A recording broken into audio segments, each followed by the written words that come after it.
أعوذ بالله من الشيطان الرجيم.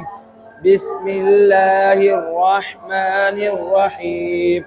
أقم الصلاة لدلوق الشمس إلى غسق الليل وقرآن الفجر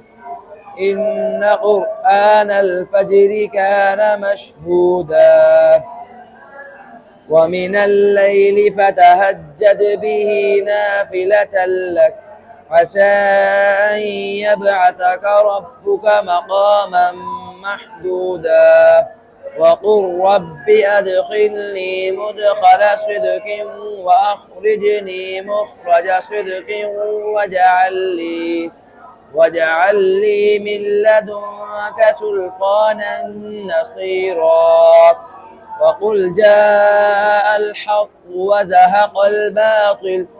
إن الباطل كان زهوقا وننزل من القرآن ما هو شفاء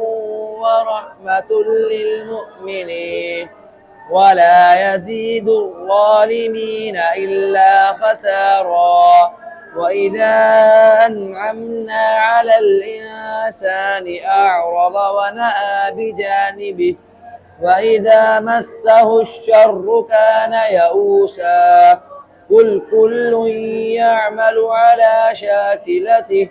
فربكم أعلم بمن هو أهدى سبيلا